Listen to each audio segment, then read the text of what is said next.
Hey everyone, Aaron Stewart, Data Access Golf. Thanks for joining me today as we discuss this on this Data Monday, the big win by Lanto Griffin at the Houston Open. It's such a cool feel-good story. So let's hop into it. Let's tee it up.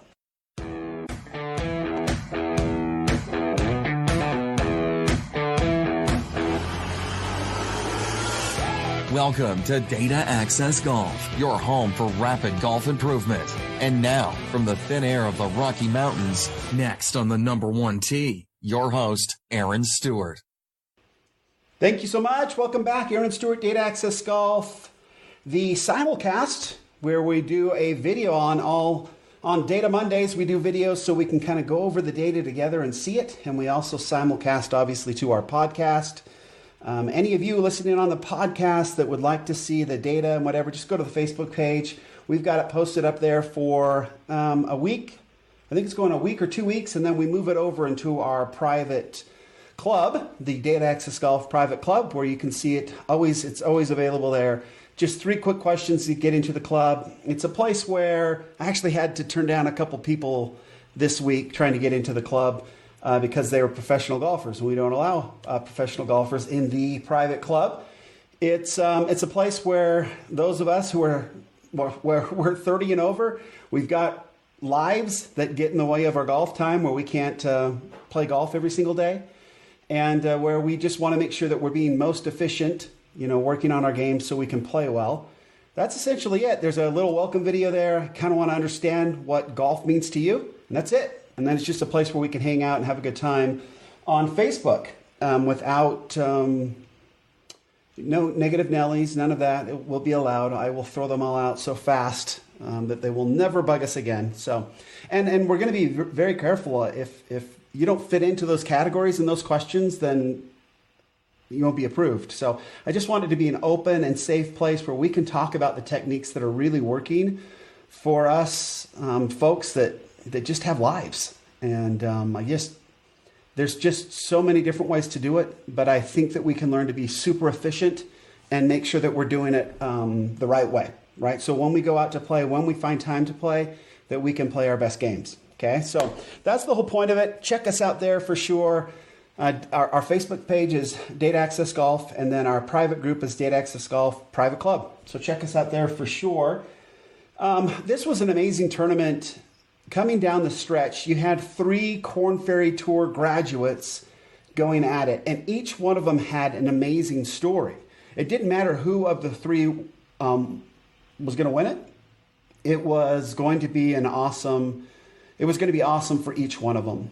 It's probably the way it all finished. They've probably all 3, have come close. They're all playing so well. I mean, Lanto Griffin, he took over the FedEx Cup points. He's been playing well, trending well this year, and it didn't go so well before. So when he lost his card, but just a fascinating, wonderful, cool story of perseverance.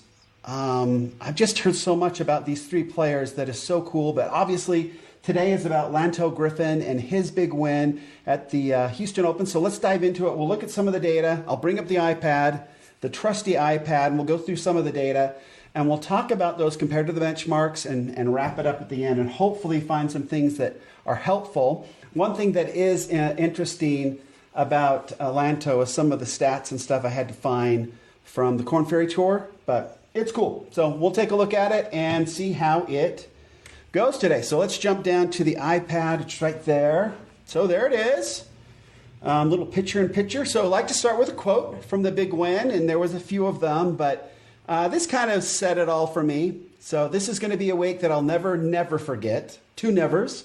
Regardless of what happens the rest of my career, I feel very fortunate beyond words.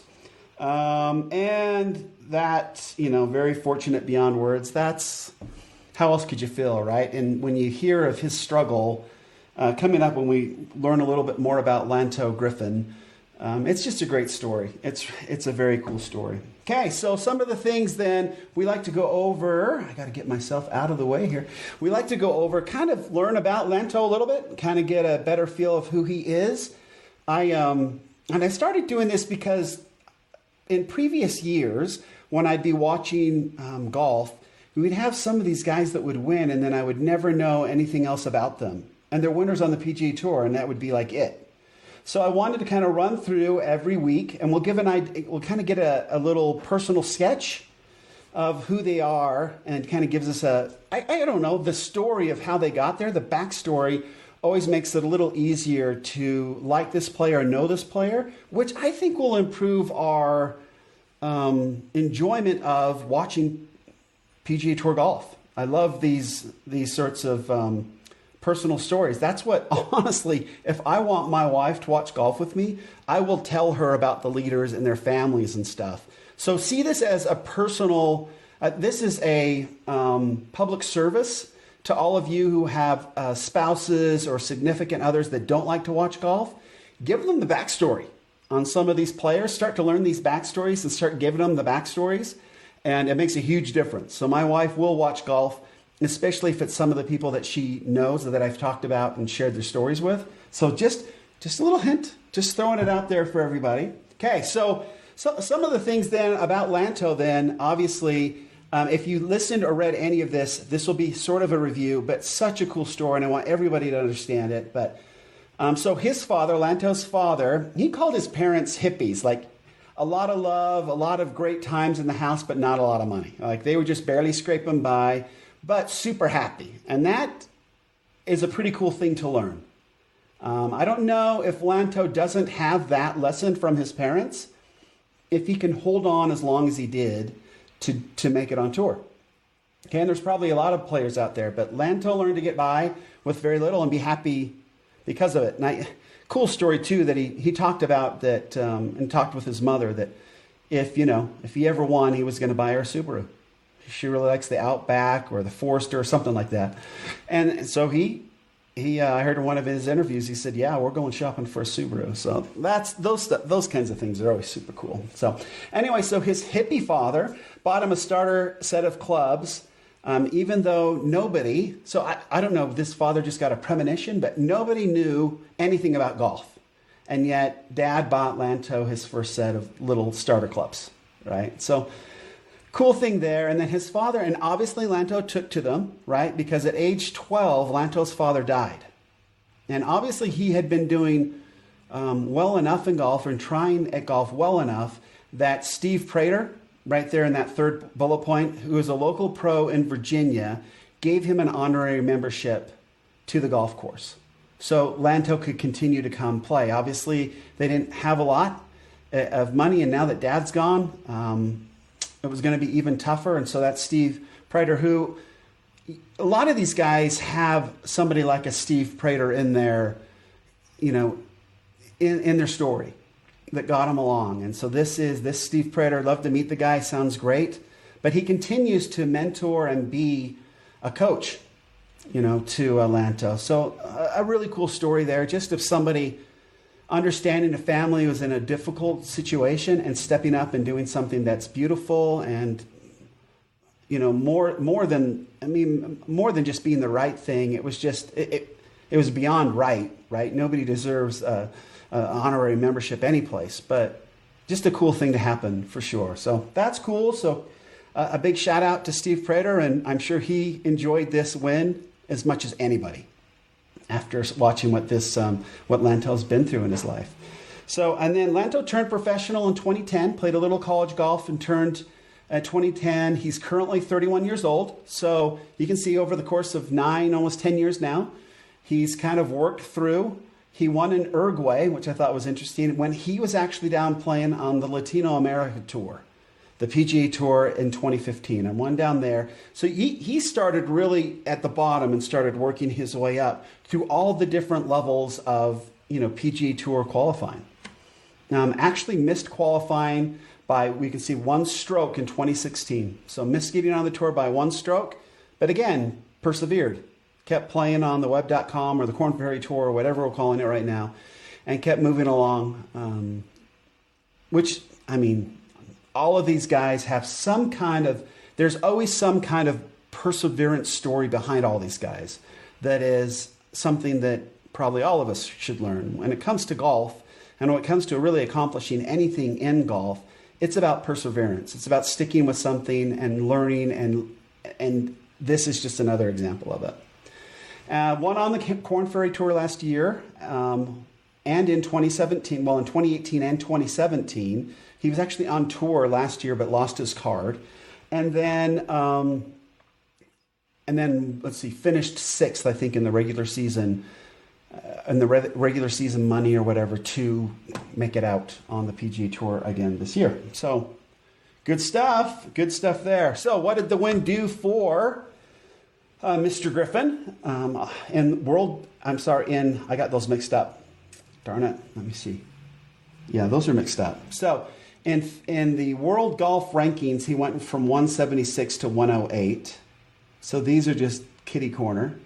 So world golf ranking, he went from 176 to 108. But at the end of 2018, he was ranked 395th in the world. Okay, all the way up to 108th now after his victory. And then as far as FedEx Cup rankings go, he was... No, this is totally wrong. I got something totally wrong. He has taken over... I don't know where I got these numbers, but he has taken over number 1 in the FedEx Cup. So he's had a really good fall, and he is now ranked number 1 in the FedEx Cup. So I don't know why that didn't save, but it didn't save. Okay, so what does this look like then? I need to just, let's see, if I do that, get rid of myself for a second. Oh, I don't want to do that. What if I do this? Boom. There I'm gone. Okay, so let's look over the 2020 FedEx Cup rankings here. It shows you right there. So Lanto went from 11th all the way up to 1st. You've got Sebastian Munoz dropping down to 1. Cameron Champ stayed at 3rd. Kevin Na dropped from 2nd to 4th. Obviously took the week off. Joaquin Newman went from 4th to 5th. So everybody you got a Mark Hubbard who finished 2nd, hung in there really well, went from 25th to 7th. And you just kind of round out Harris. Patrick Cantlay kind of went from 7th to 10th. So he dropped a few spots as well, as did Tom. So there you go. So Lanto Griffin with a very good summer and now a very good fall and now takes over the number 1 spot in the FedEx Cup.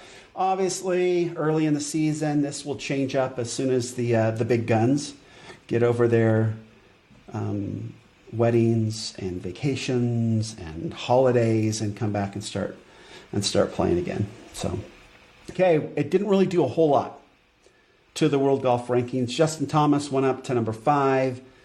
Patrick Cantlay hung tough there at number 6, and then Justin Rose dropped probably from 5th to 7th. And everybody else stayed the same. We still got Tiger Woods hanging on at number 9th in the world, which, I don't know. It just seems weird that he's still there when he won the Masters, yeah, but then he really hasn't done anything. And I guess he did win the Tour Championship too. It seems weird that he's still hanging on in there where everybody else is playing and he isn't. And maybe that's it. I mean, they count where you play and how you finish, and he hasn't been playing. So maybe that's a good way to keep your rankings up. But interesting to still see Tiger Woods there in the top 9 as far as I'm concerned. All right, next slide. So this is what we call our consistency rating. This obviously is where I have always just found it so confusing to try to understand where everybody fits in as far as their level of play. You know, how are they on the PGA Tour? So I wanted to find a quick and easy way for me to sort of analyze where they fit in. And so I do this by looking at what I call their consistency rating, which is essentially the number of tournaments that they have entered into, and then divided by the number of cuts they've made, or vice versa. The number of cuts they made divided by the number of tournaments they've been in gives us a percentage, and then I ranked those percentages and gave them different categories. So you've got a Legends category, which is those that make the cut over 90% of the time, an Elite category from 80 to 89, a Solid category 70 to 79, Good 60 to 69, and Card question mark means they probably aren't going to keep their card. If they don't win, they're probably not keeping their card, and they're going back down to try to requalify at the Korn Ferry Tour, right? Qualifier.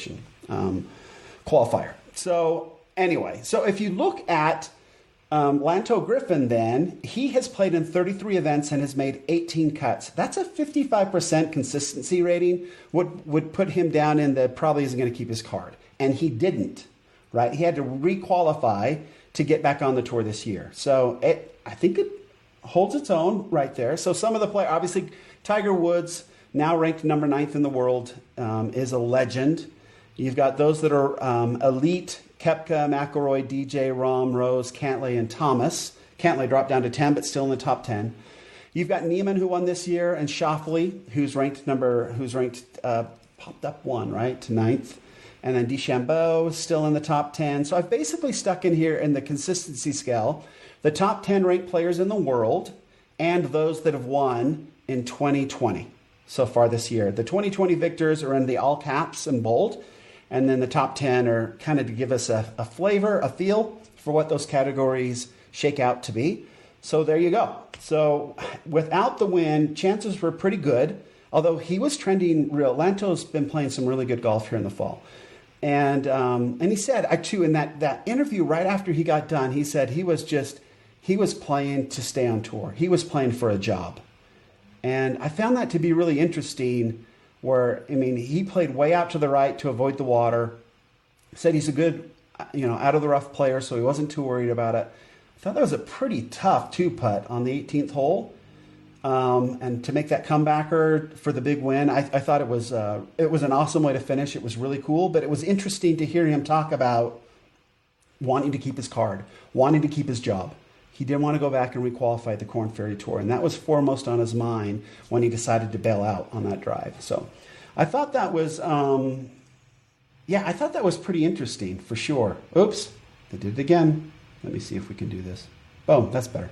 So I thought that was really interesting that he was so worried about keeping his card, that he was going to play it safe to keep his card. He wasn't playing to win. He was playing to keep his job. Pretty fascinating stuff. But anyway, that's where he fits in the consistency rating. Obviously, winning this week changes things for him, right? He has, he's basically picked up a 3-year exemption. So he gets to play fully exempt for the rest of this year, and then his 2-year exemption starts 2021, 2022. So essentially 3 full years. He knows what he's going to be doing, changes his schedule. He's going to play in the Masters and the PGA. He picks up, a trip to Maui to play at Kapalua. So pretty cool stuff for sure. Okay, moving right along. Here we go. Okay, the benchmarks. This is where we have a set of benchmarks set up for us to make sure that our games are tour quality and to give us the ability to quickly analyze our games and where we are performing. But I like to take these and set them up against the champion every single week to kind of, give us an idea of where their games are fitting in, and that these numbers are legit. Like if we keep track of these numbers when we track our own games, then we can say we have tour quality games. Okay, because I will read off names of people that are performing less than this, and you'll know them. Okay, so that's what these benchmarks are all about. The app that we've got coming out is based on these numbers as well, and these will help you practice. So, okay, driving accuracy. So for the tournament, so we'll give you the tournament number, and then we also give you what they averaged last year. For the tournament number, 60%. He hit 60% of his fairways for the tournament, and he averaged 61% in 2019. Okay, so roughly the same there. Nothing really jumps out at you. He kind of was just an average driver for him, so nothing out of the ordinary spectacular. And our benchmark for hitting our fairways is 55%. So 5.5 out of 10 fairways we want to hit, and we could say that we're tour quality because players like Jordan Spieth, Phil Mickelson, and Peter Uihlein last year did not hit over 55% of their fairways. Okay, so there you go. But both green there, definitely above the 55% mark. Greens in regulation, for the tournament, he was 67%. For last year, 2019, he was 71%. So he was actually lower greens in regulation than he was on average, which is interesting. The benchmark that we have there is 65%, and those on the PGA Tour that performed less, that hit the green less than 65% of the time, were Brandt Snedeker, Justin Rose, and Francesco Molinari. Okay, so those are our individuals. Again, this is tour quality stats. If your game is here, and really this is just a way for us to know that we're working on the things that we're weakest in, but also let's stay realistic with how we're playing. I mean, golf isn't easy, and sometimes you go out and play. I must say, these benchmarks and things that I came up with was out of real frustration playing with some people that had absolutely no business being that upset for playing as poorly as they were because they suck. And yet they were expecting to hit every single fairway. They were expecting to hit every single green. And it's just not realistic. Tour pros don't do that. And so that's kind of was the impetus behind setting up these benchmarks, is to help those that care about their games practice and have something to quickly reflect upon, but also to shut up the idiots, right? That just have absolutely no idea that golf is hard. Like somehow or another, they don't practice, they don't do anything, and they expect to make every 20-footer. It's like, it's not realistic. So anyway, they were both set up for this.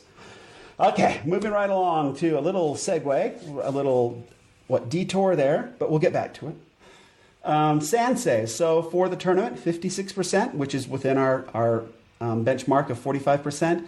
But for 2019, averaged up and down out of the sand 42% of the time. So, weakness. So that's a weakness there that we would say, hey, you did really great for this tournament, but based on the numbers, Lanto, you should be working on your sand game a little bit more. Okay, so there's a weakness there. There's one that based on the benchmarks, that's where Lanto should be hanging out. And you've got Paul Casey, Keegan Bradley, and Jonathan Vegas, who performed less than that. So for the tournament, he averaged 5.8 strokes gained putting, which, I mean, that ain't the 14 plus that Kevin Na had last week, which was insane, right? Set a record. But picking up, over a stroke, that's almost 6 strokes right there, right? So picking up, 1.2, 1.3 strokes on the field every single, that's great. We're really looking for even. You just want to lose any strokes to the field. So you want to be at least positive a little bit. So 5.8 for the entire week, really good. Really solid numbers there, putted well. And there was some days, I think it was on Saturday that he actually lost strokes to the field in strokes gained putting, if I remember correctly. One of the days he definitely did, may have been more. But I saw one day when I was looking at the total there, pulling the total. Scrambling, okay, for the tournament, 67%, above the 55%. And 2019 was 60%, so still 5 points above the benchmark. Those that performed less than, up and down 55% of the time. For 2019, Phil Mickelson, Jason Duffner, and Hunter Mahan. Phil Mickelson still, right? He's the wedge wizard, the magician with a wedge. I just don't see how he cannot get up and down more than 55% of the time from around the green scrambling, unless he's just always trying the hard shot because Phil gets bored easily. But that one just seems strange to me. 5 feet and in, not enough numbers on Lanto to get us that one, but we want to make, I've got here 80%, and that's just kind of, what the benchmarks, how we go out and the formula that we use to figure out the benchmarks came out with 80%. But any of you that have listened to this podcast or seen us online know that I feel like that really should be for amateurs like us that don't have time to practice. We should be practicing 5-footers all the time. 5-footers and in should be what we practice 90% of the time because it takes so much stress off the rest of your game, which may be a little rusty because we don't have a lot of time to go out and work on the touch shots all the time, right? Chipping and sand and all of that. So we've got to give ourselves a 10-foot wide circle around a hole. And if we know we can make 5-footers all day long at 90%, so in the office, at home, on the putting green, if we've got a little time, practice the 5-footers, right? 90% of the time, then take a couple big lag putts, chip, sand game, whatever, but make sure that we are 90%. That should be a goal of ours, 90% at 5-footers. Because if that happens, there's so much stress off your game, everything will get better.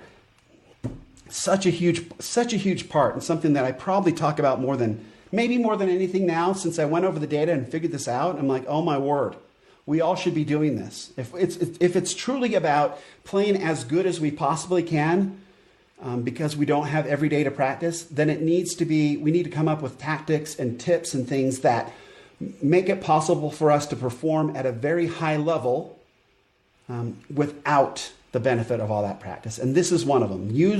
We should use our time to practice the 5-footers. 5 feet and in, 90%, change your game, change your life. Lower the frustration level of golf immensely, right? Nothing worse than missing a 5-footer or 10 of them in a row. Okay. Putts per round. So Lanto averaged 28.7, which is below our benchmark of 29.5. Those that were above that, Brandon Grace, Bubba Watson, and Corey Connors, who was a winner last year. So, okay, those are our benchmark reviews. Again, take your game. Go ahead and analyze this. A lot of the apps out there will do this for you, and then compare them to these numbers and make sure that your game is solid in those areas. And if they are below any of these benchmark numbers, that's the part of your game that needs some work. Okay, and always work on your 5-footers. Okay. All right, next on the money. What does the money do for Lanto? Obviously, $1.3 million is a good deal, right? That's a good check to receive, even after taxes, right? He's looking at $750K. And even after taking the Subaru out, still some good cash. But let's take a look at how that all worked out. So 1.35 million was what he pulled in. His total score was 274 strokes. That averages out to $337,500 per day, 4 days of work. That's $67,500 per hour, assuming 5-hour rounds. So now per stroke, that's why we put the 274 in there, $4,927 per stroke. So he took some time lining up those putts, but it's about $5,000 a putt. So take some time. For his career, $2.187 million in his total career. He's made 18 cuts, which averages out to be $121,519 per tournament, per cut made. That's what he makes, $121K. It's not bad, right? If you just think about it, if you just make the putt, you just make the cut and you take home 120 for a week's worth of work. That's not a bad living, folks, right? If you can get that, that's not a bad deal. So $30K a day, not bad. So good for Lanto. Again, really a feel-good victory for sure. Okay, so I just have down here money versus cut numbers. Tiger Woods leads the way. He makes $365,000 on average per cut. Rory McIlroy makes $336,000 per cut. Dustin Johnson, $289,000 per cut. Brooks Koepka makes $286,000 per cut. And then we've got Justin Thomas coming in there with $277,000 per cut. That's good money. It doesn't matter who you are. That's really good money. So congratulations to Lanto. Changes his life. Obviously, now he's got 3 years to play for all these big checks. We would expect this, right? We would expect his career money numbers to go up, and hopefully his cut numbers go up, that he starts trending in the right way and gets out of that 50th percentile. Nobody wants to be there. A couple other little cool things here. I just like to look and find some stuff that he did. So he finished 6th on the Korn Ferry Tour regular season standings this year, and that's how he got his card to come back and play these events and be on with the big boys and get the big victory. He earned $276,000 on the Korn Ferry Tour, which, that's a decent living, right? It used to be that you had to keep your day job when you worked on the mini tours, when you played on the mini tours. But this is, 6th, and he takes home $276,000. Obviously, it's not PGA Tour quality money, but still, it's getting to a point where these mini tours, well, at least the Korn Ferry Tour, you can make a living on that. So I think that's pretty interesting. And then he made 11 out of 16 cuts on the Korn Ferry Tour as sort of the last little bit there. And then this is new for whatever reason. I thought it was kind of fun. I'll start doing this because I always go and look to see what they're playing, what equipment they're playing. It's just interesting to me. So I figured I'm looking it up anyway. I might as well slap up a slide and take a look at what the players are playing, what the winners are playing, and share it with all y'alls. So he's playing a Titleist driver. He's sponsored by Titleist there on his hat, but a 917 D2 Titleist driver. Mitsubishi Kurokage shaft, that is how you pronounce it. I don't know if we probably say what? Kuro Cage? I don't know how we'd say it as Americans, but it's Kurokage. But anyway, Mitsubishi is a Japanese company. So Ferrowood Titleist TS2, 16.5 degrees, which I thought was pretty interesting. That's getting close to 5-wood status there, the 16.5. Playing with the Mitsubishi CK Pro Blue 70TX shaft. I don't know a whole lot about shafts, I got to be perfectly honest with you, but and I've never played a Mitsubishi shaft as far as I know. So I look more at the clubs, I guess, but shafts are so important. I probably should learn a little bit more about shafts. Anyway, irons for his utility. He's got a 510 2. I don't know if that's a 2-iron or 2-wood. It's a utility. It's probably an iron, right? A 2-iron utility. A little thicker sort of a thing they got with the Nippon NS Pro Modulus Tour shaft. So again, there's another Nippon. So you've got all Japanese branded shafts right now.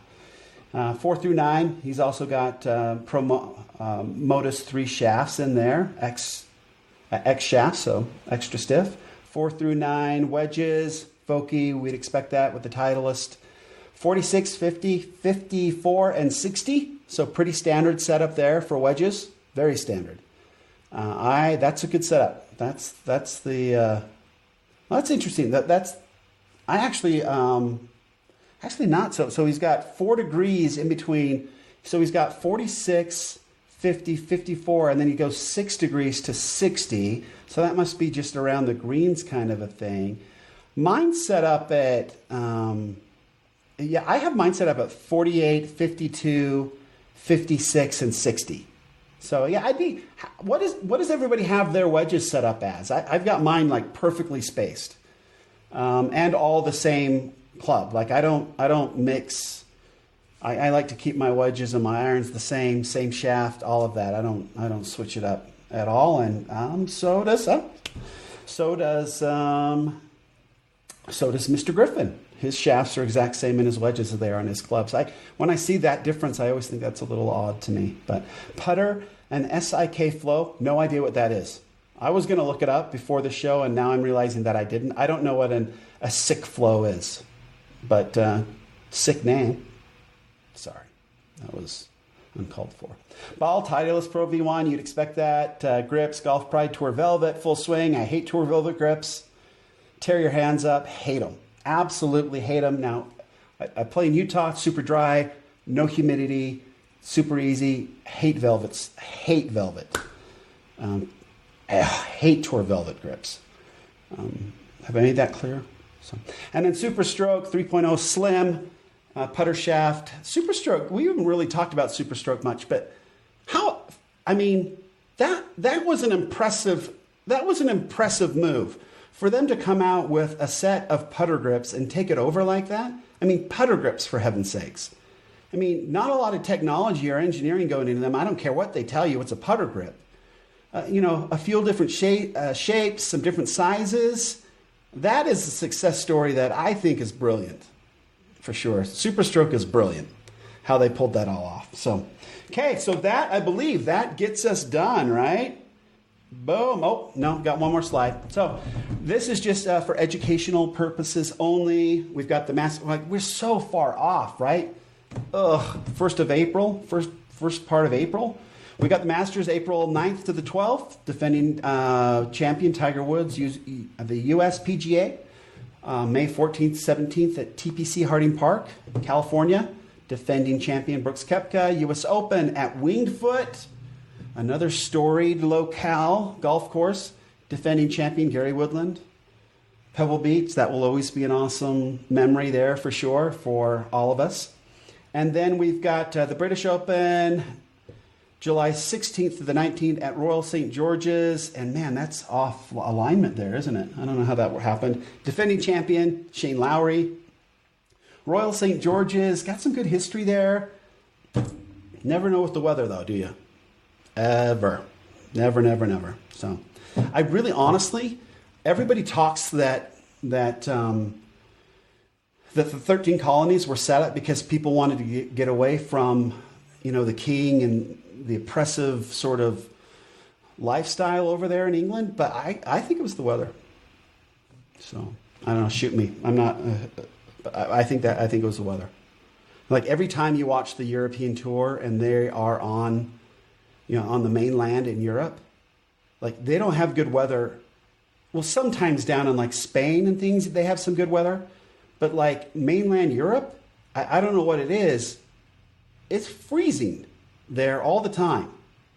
So that's a tough way to go, for sure.